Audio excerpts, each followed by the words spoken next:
welcome back, Viking sports followers. So today we're back with another interview.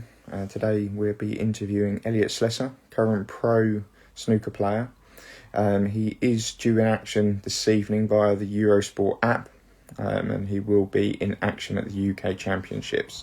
So don't miss that one. So it's very good that we got him on before he gets probably to the practice table and gets underway, 7 p.m. this evening. So without further ado, we'll get him in and we'll start our interview.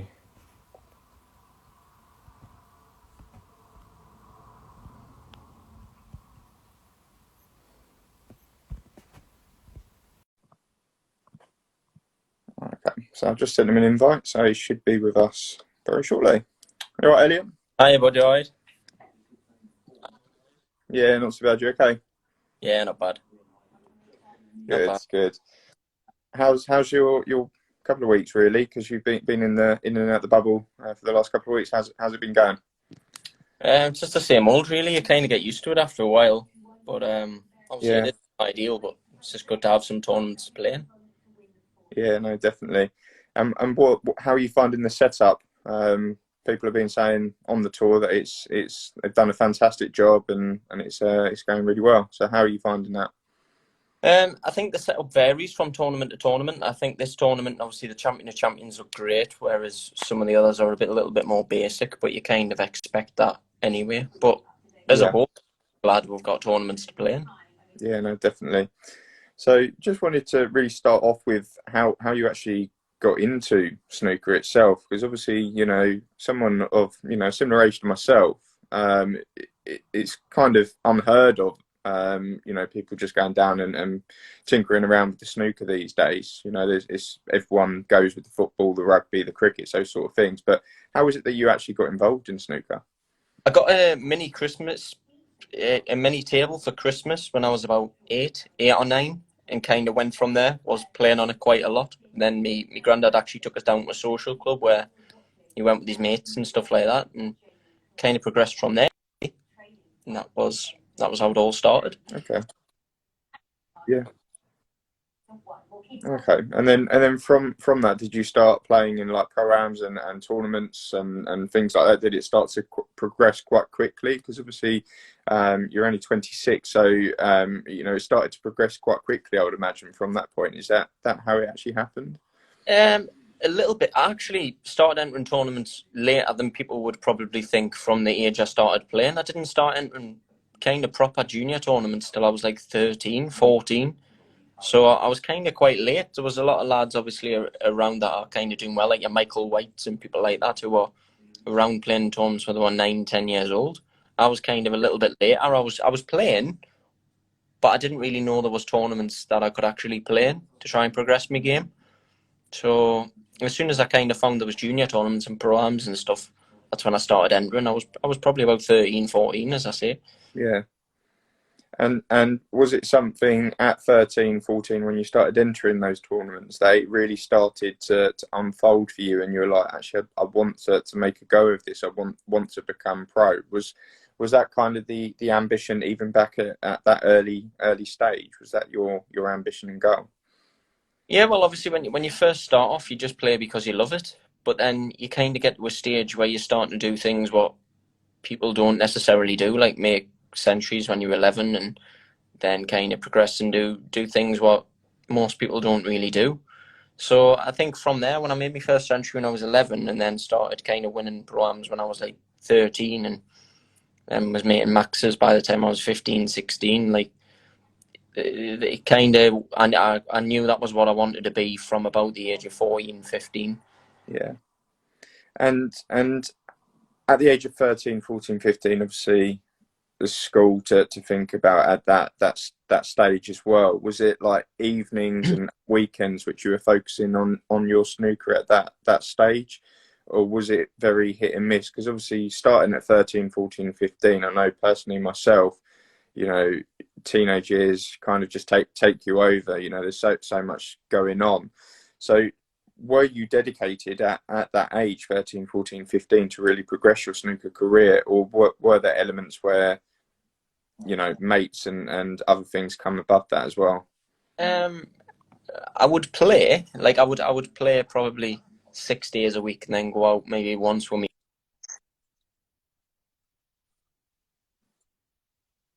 for like a couple of hours. Like say I'd finish school at, I don't know, 4 o'clock or whatever it was. And then I'd come home, have some tea, and then practice say 6 till 8:30. And that was me during the week. And then I'd have one day like a Yeah, Saturday, I'd play all the time and then maybe play with my mates on a Sunday or whatever. So I was still playing. I just yeah, obviously playing as much as I kind of do now. yeah, yeah. And just touching on that, obviously, with snooker players these days coming up through the amateur rankings and things like that, and trying to become pro, it's very difficult for them to make that jump.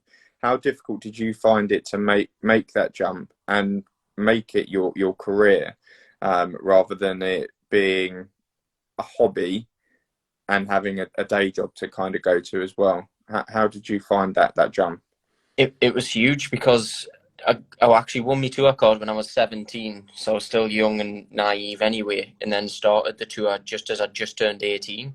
So I was like, I kind of thought I'd already made it. I kind of thought I would be beating a lot of the older pros straight away, and I kind of thought I would have made a bigger impact than I did, and I found it very hard. Like I was losing games, I was losing them close. It wasn't as if I was getting battered, but I was still losing, and then before you know it, your confidence goes, and it's very very hard because the young lads what are coming on now are literally going from junior snooker like I did to then literally stuck in at the deep end, and if you Yeah, don't wins fairly quickly, you're going to start drowning very very fast. And I was a very very steep learning curve for a few years. yeah. And with like sponsorship, obviously that's a big part for amateurs taking the jump up to the pro game. How did you find trying to obtain sponsors to really support you, going to these tournaments and being able to play in these tournaments and really get your foot in the doors? How did you find that? It's nigh on impossible really because you've kind of got nothing to give them because you're not getting much exposure and you're not really winning. So I found a lot of sponsors weren't really interested because of that sort of reason. If you were winning and making an impact, then fair enough. But I was working as soon as I turned 18 and I was struggling. I just went straight to full time work as well. Yeah, For the first kind of year, I was half-arsing it really. I wasn't really playing as much as I should have been playing. But because I had bills to pay and I needed to put some food on the table, I yeah, was scared. yeah. No, definitely. And who have you got now round you as part of your team? So your sponsorship deals that you've got, who are supporting you now with all of the tournaments that you're entering. Who have you actually got round you at the moment? Well, I've got a management company at Sports Poker, Spro, I can't even speak, Sports Pro Care. Yeah, Me affairs that sort of way and bring in new sponsors and stuff like that. And Whitfield Wealth, they support us. And me home snooker club where I play, the North East Snooker Centre. I play from there, and I've got a table in there, and they look after us very well. Like yeah, so, I've got a nice little setup and a good team around us. So I've got the best chance of kind of doing well if I'm going to do well. yeah. And obviously we're very quickly getting to the end of the year, and obviously the World Snooker Championships have had to kind of um, cram everything in, towards the end of the year, because obviously with everything that had gone on and is going on, there were delays in tournaments, cancellations, postponements, etc. So how are you finding playing pretty much tournament back to back at the moment? How are you actually finding that? As I say, the more tournaments, the better. Like I've got a young daughter and a mortgage, so I've got bills to pay and kids to feed, so to speak. So as many tournaments as they want, just keep piling them in, and I'll Yeah, keep playing. yeah, So definitely. yeah, it gets to the point where you obviously need the money, especially with what's going on. We're very lucky to have any tournaments to play in because there's people losing their jobs by the day, by the hour. Yeah, So as I say, if we can get a tournament every single week, I would be playing in it to try and obviously keep above water, really. yeah. And with the current setup of this tournament, obviously you're due to play this evening at 7 o'clock. Yeah. What would your kind of routine pre-match be? Like in general terms, what have you got any sort of rituals that you follow, or any set routines that you follow, or is it just you take it as it comes? Not really. Like I'll generally do roughly the same thing. Like I've got a couple of practices booked. I've had one, and then I've got another one later on before I play. But not really. Just get some food, chill out, and kind of just not worry about the game. But the time soon withers away, and you're playing before you know it. Yeah. So, as I say, the main thing is just try and relax, and obviously not put too much pressure on yourself. Just try and go out there and give yourself the best chance of winning. And when you're actually in a match situation, what is your favourite type of style to be playing? Is there something that you particularly like to go out there and play, and a style that you don't particularly like to come up against that you may find a bit more tricky and frustrating in match sense? I prefer to play like a quick sort of attacking flowing game because I think that kind of suits my sort of play. I don't like really get. I can play that type of game, but I don't really want to get involved in many safety battles and stuff like that. I really just want to open the balls, somebody put a long ball and somebody win the frame. We'll set them up and play the next one. Yeah, I think like no disrespect, but some of the slower players on the tour who are constantly over the 30-second mark kind of want to get into that sort of game, and it's not good for viewers first of all, and it's not really good for the players neither because it's just hard work. The game's yeah, supposed to be good on the eye, pop balls, get on with the next frame, and I think yeah, that's why Sullivan obviously no, he's won everything. Is do you know what I mean? But people like Tepachaya who haven't won anything, but he's so loved and wanted to be watched because he's got yeah. that flowing easy on the eye style. And with that in mind, with regards to obviously your style of play, obviously you said there you like to be quite aggressive in get the balls open and play a game next frame, etc. Is there anything that you work on with your coaches, or on the practice table down the club? Is there anything that you work on that may not be your strongest asset within your game at the moment? Is there anything that you work on at the moment? Yeah, so I'll see me games back, and generally I'll know what I struggled with. Say I didn't put enough long balls. Like I played obviously Ronnie last week, and I missed too many long balls. I know he played well and his safety was good, but I still had half chances. But I missed me long balls, and generally if I was in, I was generally scoring. So if I Yeah, had a long red, I might have won the frame, and obviously it would have hopefully have been a lot closer. So I've been yeah, practicing long balls a bit more. I'd also missed a couple with a rest in my last game. Just whatever you're struggling with at the time, I find it'll help you going forward. So say I'd missed a couple with a rest last game, I'd practice a few more balls with a rest than I potentially have been. yeah. So just try and analyse what's kind of going well, and if it's going well, then don't try and fix it. But if something's kind of not up to scratch, then obviously try and work on it before your next game. Would be my advice. And with regards to the tour, obviously you're at the moment you're probably closer to each other than you probably would be in any other tournament, pre-lockdown and this COVID situation. Is there anyone that you really get along with really well on the tour? Like you could, go down the pub and have a drink with them, and that you would potentially, practice and bounce off of each other. Is there anyone in particular that you get along with super well? I get on with most people well. Like obviously, I've got people from the northeast what I practice with, but I generally think I'm a pretty easy person to get on with. Like I don't fill people full of rubbish. I'm easy to get along with. Yeah, So generally anybody really, but what's going on at the minute, you kind of don't want to mix in too many bigger circles because yeah, you never know if you do catch it, then you're obviously out of work for at least a tournament or two, which is yeah, fine. And big implications, and obviously it's not ideal to have to stay in the house for 10 days or pass it to somebody else. So yeah, I'm in nobody's company generally for the yeah, foreseeable until this blows over. Just yeah. on me.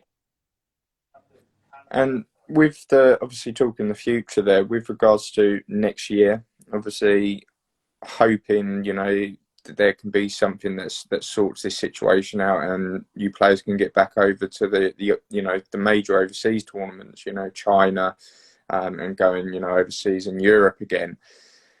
with that in mind, obviously the overseas tournaments, how many of them have you been involved in, and out of them, which ones have been your favourite tournaments to be involved in? I can't even count how many times I've been to China. If I was going to guess, I would say I've probably been in China about 13, 14 times. But my favourite Chinese tournament, without a shadow of a doubt, is a China Open, just before the Yeah, World. Massive comp. It's in Beijing. It's really good. Sadly, I never qualified for the Shanghai Masters because I was at the start of my career, and then they cut it to make an invitation event. But I've heard that was absolutely unbelievable tournament, and the players were really looked after.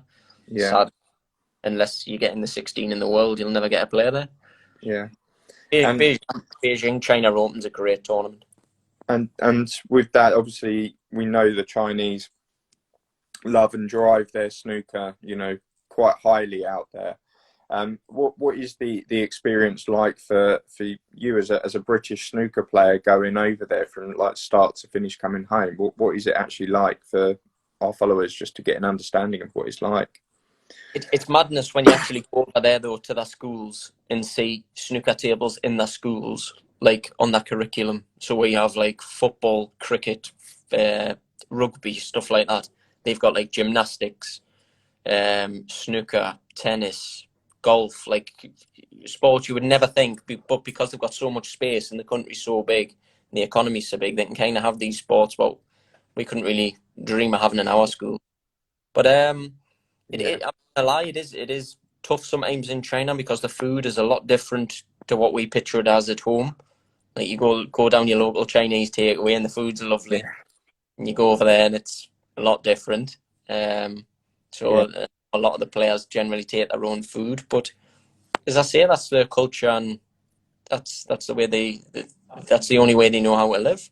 So I think it's tough for yeah, this completely different country to the other side of the world to not only play here but get used to the culture because the food's so different. They're away from their families. Like we go to China and we're away for 10 days, 2 weeks. Then we can go home and see our families. They're away most of the year. They live yeah, over here. A lot of them are based in the UK because you can't keep travelling backwards and forwards. It's just too far and would be too expensive. So you've got to give them every credit. That's some dedication to go to the other end of the world to try and fulfill your dreams. Like yeah. No, definitely. And is there any of the tournaments that are on the current schedule within the UK, in particular, that you really enjoy being part of? Is there one tournament in obviously pre-lockdown situation, and obviously arenas are the same, fans are there? Which tournament has been the best one that you've been involved in? well, UK based, I would probably say Northern Ireland because I've got good memories there. But the best venue Yeah. I've played at, without a shadow of a doubt, is the German Masters in Berlin in the Tempodrome. It is Okay. unbelievable, that atmosphere in there.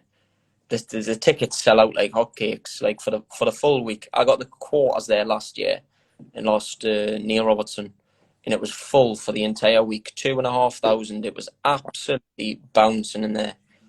Best, and obviously I played at the Crucible, but never got the full experience. But for me, what I seen at the Crucible, the German Masters at that Tempodrome is like the Crucible on steroids because it's just that close to you, but Yeah, there's much more people. As I say, the Crucible fits 980, I think it is.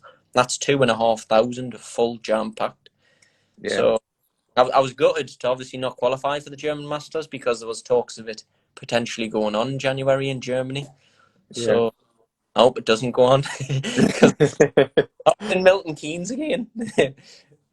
um, and with obviously all your, the practice and all of these tournaments that are going on at the moment, obviously the UK Championships going on at this stage.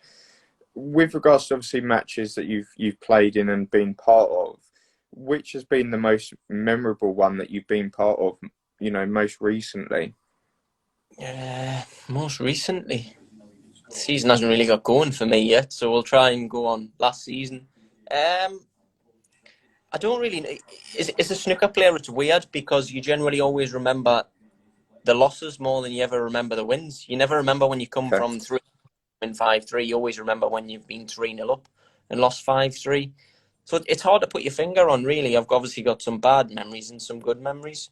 But the best memory I would say I've had so far is obviously getting to the semis in Ireland in a scrappy game in the quarters, which it was big for both of us because we both never been to a semis. So it would Yeah, probably have that, really. yeah. And what has it been like? Obviously, people always, talk about like the Ronnie O'Sullivans and Mark Selby's and players like that of a very high stature within the game. Just touching on Ronnie O'Sullivan, obviously you played him a couple of weeks ago. What is it like going in to play him for the first time in a tournament based game? What is that like for a player? Because obviously he has such a stature within the game, and you get the commentators prior to the players going in saying that he must be nervous. It's a big thing for a player like that. So what was it like for you when you first played Ronnie O'Sullivan in particular? Well, the first time I played him was in Ireland when obviously I got the semis, and I played him in the last 32 or the last 16. And obviously there was a massive crowd over there as well, and they're all for him. But they don't mind an underdog in Northern Ireland as well. I Yeah, like that venue. And as I say, I think a lot of people are beat before they play him because they don't actually believe they can win. I think if you look at a lot of the players on the tour, they kind of could have the beating of him on that day if he doesn't turn up, but they kind of let him off the hook because they don't actually believe they can win. yeah, I fully believed I could win. And when people were asking us on the morning, well, what do you think's going to happen? I said, I think I'm going to win. And I had full belief that I was going to win. Obviously, I know for a fact he could turn up and steamroller us 4-0. And I'll not be the first, and I certainly won't be the last. But I'm not ashamed of that. If he turns up and he hammers us, well, I've tried my best. I've went for my shots. I've missed them. What can you do? But I enjoy playing him because it's the ultimate test against the ultimate player. You see where your yeah, game is in regards to what shape it's in and whether you can take your chances if you're sharp enough. So I love playing him. I was just gutted yeah, last week that it wasn't in front of a full packed audience. So I think it would have been great. That's yeah, what I play for. I get that buzz from that. As I say, when there's no crowds here, it's a little bit flat and a little bit boring. But as I say, you've just got to take it for what it is. yeah. No, definitely. And obviously, tonight, it's another a big game, for yourself. How are you feeling at the moment about going into tonight's game? Are you mentally ready and feel good on the practice tables?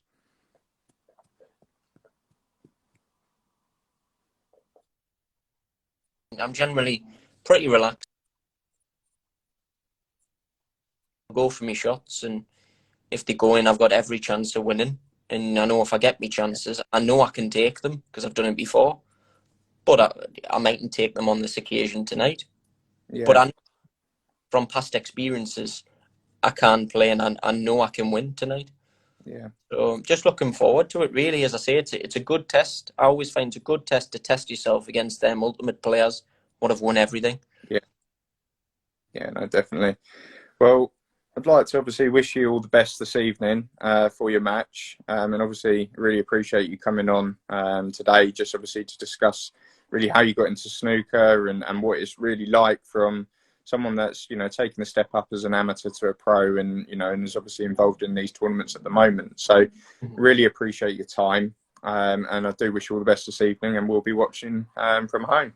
No problem. Thanks very much for having us on. I appreciate it. I hope the channel goes well. Well, thank you very much, and yeah, we look forward to seeing you this evening. Thank you. Bye bye.